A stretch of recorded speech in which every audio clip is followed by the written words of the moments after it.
morning, everyone.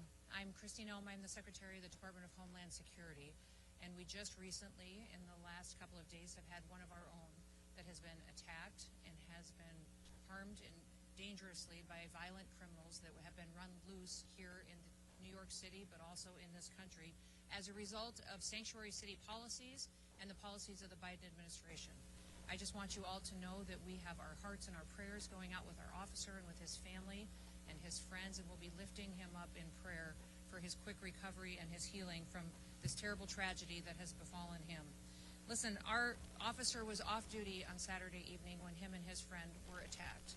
They were attacked by two individuals that were set on robbing them, and thankfully he had his service weapon with him and was able to defend himself and his friend and injured one of those individuals that was trying to do them harm. His quick action speaks to his tenacity and his excellence in training and skill, and because of that, one of the perpetuators was wounded in this interaction and was incarcerated when he came in to get medical treatment. One of the suspected attackers, the one that was injured, his name is Miguel Francisco Mora Nunez, a Dominican national that was entering into this country illegally back in 2023. He was then released back into this country by the Biden administration. Miguel Francisco Mora Nunez is and has a rap sheet that is a mile long. He was arrested. He was charged with grand larceny and also assault. The state of Massachusetts has an active warrant out for him for armed robbery with a firearm. He also has many other charges against him, such as kidnapping and witness intimidation. There's absolutely zero reason that someone who is scum of the earth like this should be running loose on the streets of New York City. Arrested 4 different times in New York City, and because of the mayor's policies and policies, was released back to do harm to people and to individuals living in this city. Make no mistake, this officer is in the hospital today fighting for his life because of the policies of the mayor of this city and the city council and the people that were in charge of keeping the public safe. They refused to do so, and now we have the situation on our hand where someone who has dedicated their lives to protecting the public is now fighting in Sanctuary City and to policies and to change their tactics right now. Their job is to take an oath to protect the public, to out there every single day, provide for each other and to try to live the American dream, and they want to do so safely in their own communities. How many more lives will it take? How many more people have to be hurt and victimized before we have public safety be a #1 priority in some of our largest cities? When I look at what Mayor Adams did to see the families that have suffered because of his policies. We can look across this country at other mayors. We look at Mayor Wu in Boston and what has happened there under her watch. What's happened in LA with the riots and the violence and the protests that have gone on because of Mayor Bass and what she has perpetuated. When you look at Mayor Johnson in Chicago and how devastating it is to live in that city, in some of those poorest communities, how they suffer every single day with the violence that's in front of them, just because these individuals are protecting criminals. They're protecting criminals who go out and murder, rape, rob. They perpetuate violence on our children. They traffic them and drugs and damage this country every single day under the protection of Sanctuary City and governors who put in place these policies that allow them to perpetuate these crimes with no consequences. What I would say is today, my hope is that this would wake up these individuals and they would recognize that they can't keep letting these dangerous criminals go free. They can't continue to let these individuals be brought in for crimes they're committing against the public and then releasing them right back onto the streets with no consequences whatsoever. Fortunately for us today, our officer survived. He survived. He's going through a very difficult time, and I would ask that you respect him and his family and his friend who was with him and what they have gone through. But I would also say that we can't guarantee that the next victim of these dangerous criminals will be treated the same or will be able to get through this dangerous situation. We were able to bring the second individual in and have detained him as well, and he will face consequences and hopefully strong prosecution in his involvement on Saturday night. But my hope is that we can continue to, when ICE is out in our communities and they're lodging detainers against individuals, that we would have a city like New York City start to honor them and allow us to bring these criminals to justice, allow them to get them out of our communities so that they can't continue to hurt people like we saw on Saturday night. We still have a lot of work to do.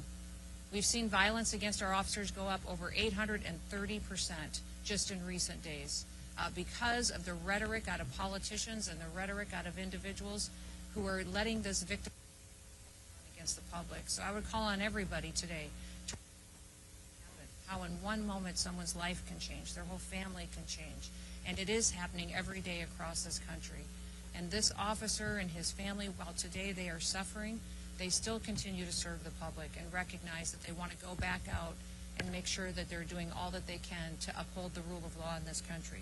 We're doing everything in our power to make sure that our officers out on the streets have the equipment and the training and the resources and the backup that they need to do their jobs, but they should never have to deal with an individual who was arrested 4 different times for violating the law and then released. And that individual was released on the streets of the city because of Mayor Bass's policies, and because of his city council's policies, and because of politicians who talk big and then people get hurt. People get hurt, and in many cases they end up losing their lives. Let's hope that that's never true, and that today is the day that those policies change and people get the courage to make sure they're making the decisions that actually do protect people going forward. We're going to bring the perpetuators of violence to justice. President Trump has promised that for the American people, and he's going to follow through on it. I'll do all that I can, and I'm so grateful to have partners like Rodney Scott with me from Border Patrol and Protection, and also with Tom Homan as the borders are. We'll continue to work to make sure that we're dealing with the violence that we see on our streets, but we also recognize that here in these sanctuary cities, it's much more dangerous because of the politicians who aren't taking responsibility for what they're doing. They're setting the American to become victims of crime, and it has to stop today. I'd ask you all to keep our law enforcement officers in your prayers, their families, as they face the environment that they do every day while they do their job. This officer wasn't even on the job. He was out enjoying a beautiful evening with a friend of his and was a victim of crime, and it ended up with him mortally and seriously wounded, and he is going to, because of the great care of the doctors that are taking care of him today, pull through, but our prayers are going to be with him and his family as they work their way through this situation. With that, I will turn it over to Rodney Scott, who is the Commissioner of our Customs and Border Protection. Thank you for being here. Thank you, Madam Secretary, for all the support that you've given us and the support you're showing our officers today and the comments that you just made. My name is Rodney Scott. I'm currently the Commissioner of United States Customs and Border Protection. But as I talk, I want you to remember that I was also the Chief of the United States Border Patrol until 2021. I want to really start by thanking the medical personnel here in New York City at the hospital, the EMS workers, and even the guys behind me in blue that have shown tremendous support to our officer and to his family as well. We should not be here today. The reason these 2 assailants are inside the United States today is because of failed border policies by the Biden administration. I personally warned the Biden administration against their open border policies in 2021. I was ignored, and exactly what I predicted, many of us predicted, happened. Total chaos along the border. These 2 individuals, the 2 assailants, were released into the United States after being apprehended because of failed policies. President Trump stepped up and fixed those failed policies on January 20th of this year. With the support from Secretary Noem, we now have the most secure border that I've ever seen in my entire lifetime.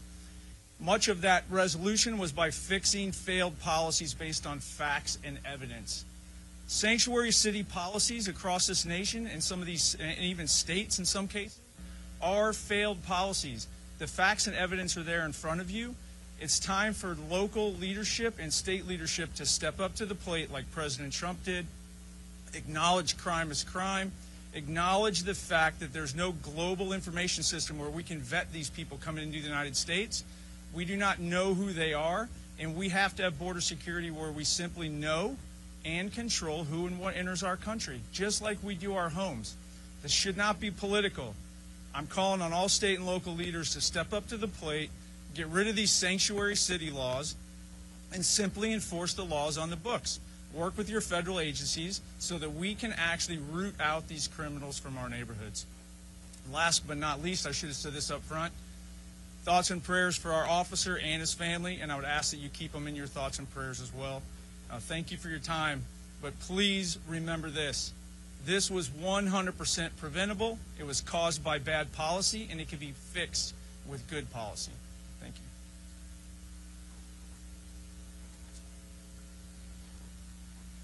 I visited the officer last night. Of course, he was heavily sedated, so I didn't have words with him, but I did talk to his family. They're devastated. It's just a shock to the soul when you walk in and see that young man laying there. Secretary said it, Rodney said it, sanctuary cities are sanctuaries for criminals. Hard stop. I've been doing this since 1984. I've never seen a situation where I see it today. New York City, how many times do you want to see NYPD attacked by illegal alien criminals in the city? Now a federal officer. How many citizens in this city have been attacked by illegal aliens in this city? You see the polls. Everybody agrees we should be arresting public safety threat illegal aliens, but you got a city council here that locked this out of Rikers Island. Are you kidding me? So an illegal alien in Rikers Island we can't talk to, we don't have access to. That makes the city unsafe. Every sanctuary city is unsafe. I'll say it again, sanctuary cities are sanctuaries for criminals.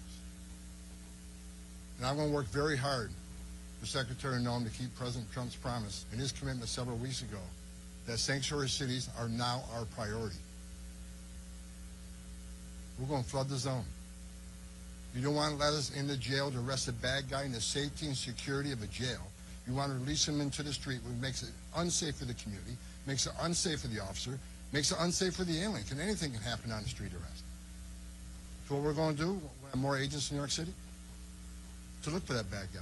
So sanctuary cities get exactly what they don't want, more agents in the community and more agents in the work site. If we can't arrest a bad guy in the safety and security of the county jail, then we'll arrest him in the community, and we'll arrest him in the jail. And when we arrest him in the community, if he's with others that are in the country illegally, they're coming too.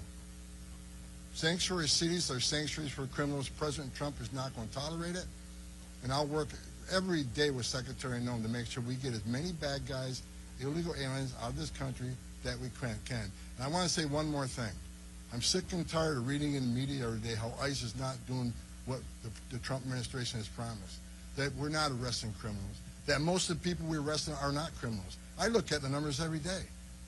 The numbers I looked at the other day, 130,000 arrests and 90,000 criminals. Do the math, that's 70%.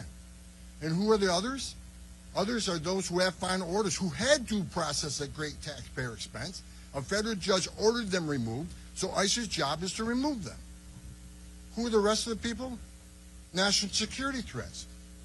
Under Secretary Noem's leadership, they've arrested several hundred Iranian nationals. National security threat. They may not have a criminal conviction, but they need to be detained. They need to be arrested and taken off the streets of this country. Then I read another story about how most people in ICE detention aren't criminals. Now the story is, how bad would criminals have to be? I saw a story the other day. Only 1% of the illegal aliens removed were murderers. Are you kidding me? Being in the country illegally is not illegal anymore? You got to commit a murder to be deported? If you look at ICE detention, I'll say it again. Look at detention. Who's in detention? I looked at the numbers this morning. A majority are criminals, a criminal history. Who are the rest? Final order cases, who a judge ordered removed. The others are expedited removal. By federal statute, demands they be detained. So for the media out there, let's try telling the truth about the men and women of ICE and the men and women of the Border Patrol. I wore that uniform. I was an ICE agent. These are the finest men and women in this country that put their lives on the line every day for this country.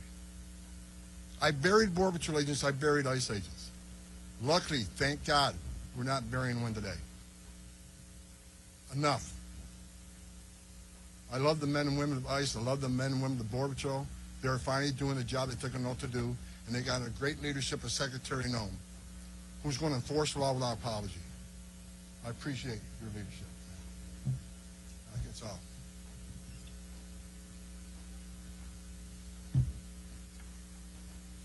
Good morning. Diane Sabatino, Acting Executive Assistant Commissioner, Office of Field Operations.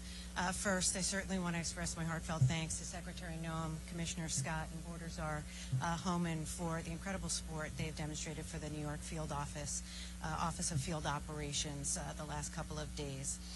You know, it is a tragic scenario to get a phone call about an officer, any CBP, Customs and Border Protection employee, that's injured in the line of duty.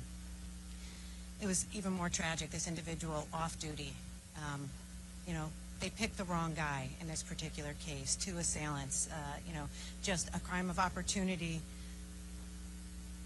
Unfortunately, and I apologize, I'm a bit overwhelmed. I saw the officer this morning, and having met him before and seeing how challenged our officers are in taking care of each other during this hard time. But just to get back to what I was saying, they picked the wrong individual to try to rob. And thank God, when we invest in our CBP officers, we invest in training, we invest in vigilance 24/7. Our officers and our agents stand watch 24/7 on the front line of the United States of America.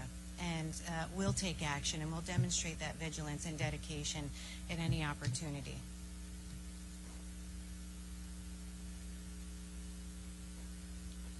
Morning, everyone. My name is Frank Russo. I'm the Director of Field Operations for U.S. Customs and Border Protection in the New York Field Office. We sit on a historical site. This building, One World Trade Center, sits on the very footprint of our old custom house. We were here from 1973 until 9/11. The memorial fountains that sit outside this window remind us of the attacks on 9/11. We have employees who were here for the first attack in 1993. They were here for the attack on 9/11, and they're back again. Our officer who was attacked on Saturday night embodies all the courage and resiliency of all our employees in CBP who are here in the New York Field Office. And our hearts are with him and his family as he recovers, and we ask that you all pray with us for his quick recovery. These acts, as the Secretary, Commissioner, Assistant Commissioner, Mr. Homan mentioned, should not have happened. And we need your help to make sure that they don't happen again. We thank you all for being here. I want to thank the Secretary, Border Czar Homan, Commissioner Scott, Assistant Commissioner Sabatino, and our partners at HSI and ERO for supporting us during these difficult times. Thank you. Again, we want to continue to lift up this family and our officer in our prayers. We're thinking of him, and had the opportunity to visit with them this morning. They're doing well. But they do appreciate the outreach that they've had from the city, from all of the different agencies, the nonprofits that have reached out and have been willing to help them and walk alongside of them.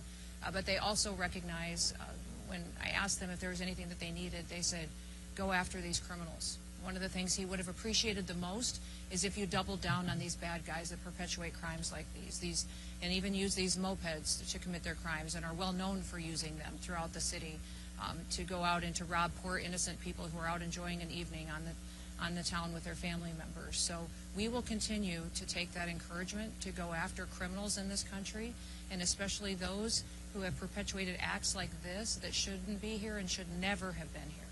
I want to remind you that this individual had been arrested 4 different times before this act happened on Saturday night. Arrested and released again and again and again. And what did we think was going to happen from policies like that? When you take a dangerous individual and you allow them to never face any consequences for the acts that they're perpetuating against the public, and then you end up in a situation that could have been prevented. So we're lifting that family up in prayer. We're going to walk alongside them, but also we're going to double down and make sure that these criminal, illegal aliens are not only off our streets, but they're out of our country. And that once again, America can be a country where the rule of law matters, where the laws apply to everyone equally, and never once is an illegal alien put above an American citizen or their safety and their opportunity to have the American dream. So with that, we'll open it up to any questions that you may have. Yes, sir.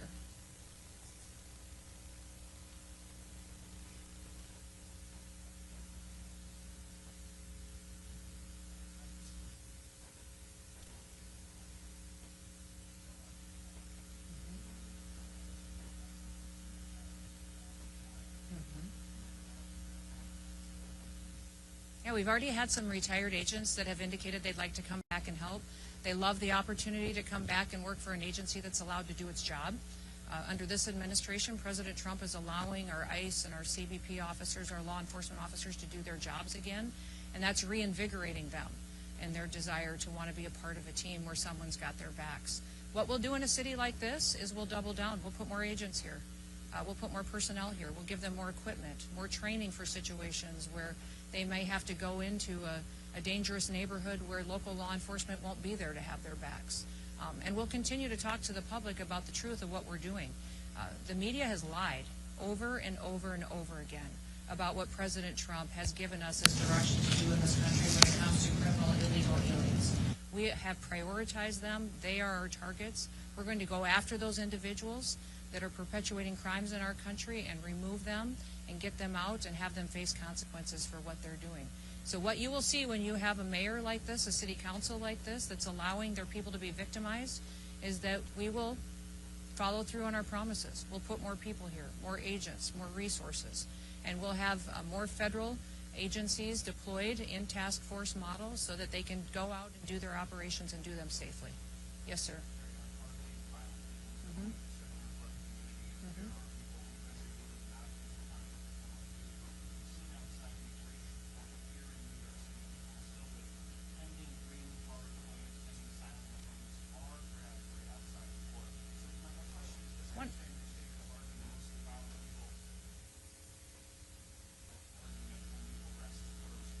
Absolutely not. What we're doing is we're targeting those individuals that are perpetuators of crimes in this country, those who have final removal orders, those who have undergone due process and are needing to be removed from this country. We will do that. The biggest problem we have here in this city is that they don't honor our detainers, is that they're releasing people out of the court system, out of jails, and we have detainers against them, and local law enforcement isn't cooperating with us to honor those so that we can get these individuals off the streets. So we're going to continue to do that work every day, but it would be much safer for law enforcement, much safer for the public, if we could do it in partnership with local law enforcement. And we do that across the country.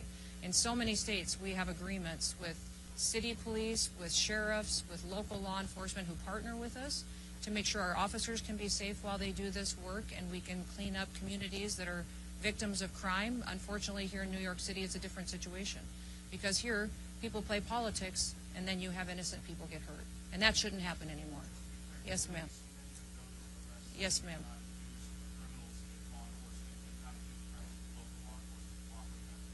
It depends on if you're talking about those who have charges against them, those who have pending charges, those who have final removal orders. Those all continue to be our focus.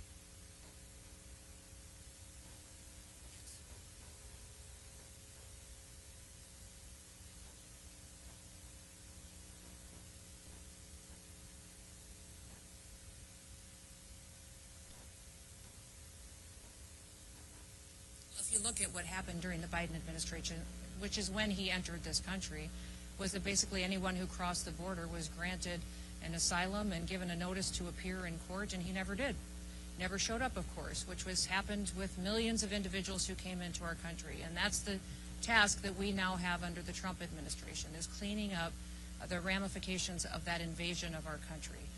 Remember, people came to this country through an open border and those policies that were terrorists, suspected terrorists, people who were violent criminals from across the world, individuals who were emptied out of prisons and mental institutions, and they came to this country, and Joe Biden and his administration just opened the door and let them flood in. The individuals that perpetuated this crime and violence against our law enforcement officer on Saturday night and his friend were two of those exact same type of individuals that crossed the border under those policies. They shouldn't have been here.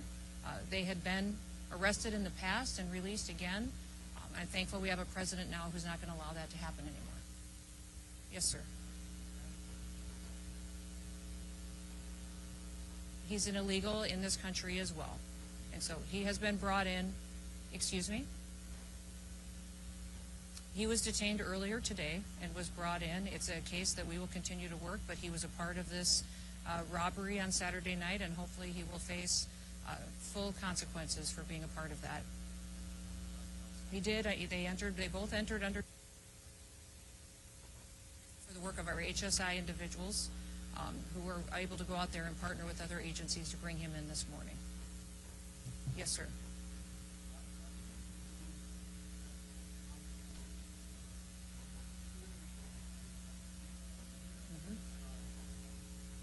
And your city council. Yes.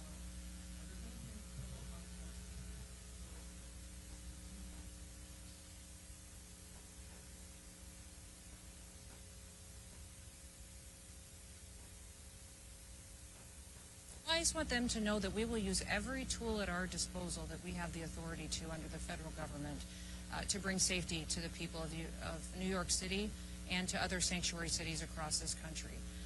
One thing I would encourage the public to do is to continue to speak out for safety, for the ability to walk their kids to school in the morning, for the ability to sleep at home at night safely and not have to worry about violent crime happening right outside of their doorsteps. I've been here in the city several times doing different operations with our ICE officers, with HSI officers. And it's amazing to me how you can be out on the street early in the morning while we're incarcerating many of these individuals who perpetuate violent crimes. And the citizens who live in those neighborhoods walk by us and they say, thank you. Thank you for being here. Thank you for helping us. Nobody would help us, and we've had to live like this for years. Thank you for giving us the chance to be able to walk down our street again without having to worry about who's going to attack us, who might hurt our children, or what might happen to our small business today. That's our mission every day, is to make sure that we're not going to do what Joe Biden did or what these sanctuary politicians do. They decide who has to be a victim and who doesn't be a victim when they pick and choose who they're going to uphold the law against and who they're not going to. And many times their policies have treated illegal criminals better than they have U.S. citizens. It's wrong and it needs to stop. And this situation on Saturday night where our officer was shot and wounded and hurt and is in the ICU right now in the hospital fighting for his life, that had to happen because it shouldn't have happened. It wouldn't have happened if we would have had the right leadership in the city. Yes.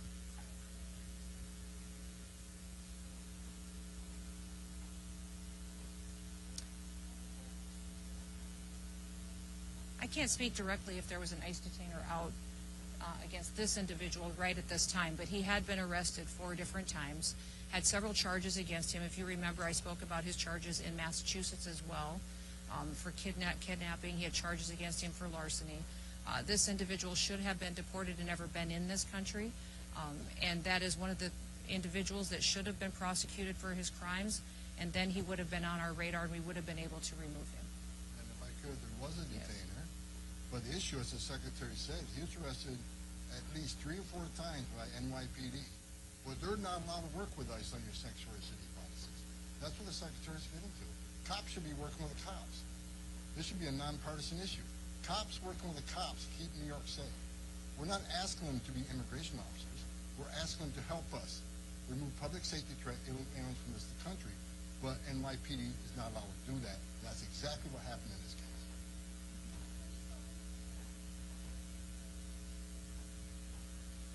We have spoken with him about the policies before and asked him to change those policies. There's times that the NYPD, and I believe that's still in place, that if one of our officers is in jeopardy, they're still backing us up on that, but not doing operations with us, which does happen in many other cities and other jurisdictions. We wish we had that kind of partnership with Mayor Adams, and I know you guys have got a leadership election in this country or in this city that's going to be happening soon. Boy, start looking at the candidates today and see which one is going to start making this city safer. Because you've got a mayor today that could have done better, and maybe he'd have more support today if he'd have put his people first. If you look at Commander Shell of NYPD, did an op-ed last night that I read, and I saw him on doing an interview this morning. He's got 4 decades NYPD. Even he spoke up, said this should never happen. NYPD should be working with us on criminal aliens. That's not what we're here today about. We're here today to focus on our officer, his family, and to make sure that everybody understands that this didn't have to happen, and that we want more cooperation out of local law enforcement so that we can get dangerous, criminal, illegal aliens off of our streets. Who's talking? Yes, sir.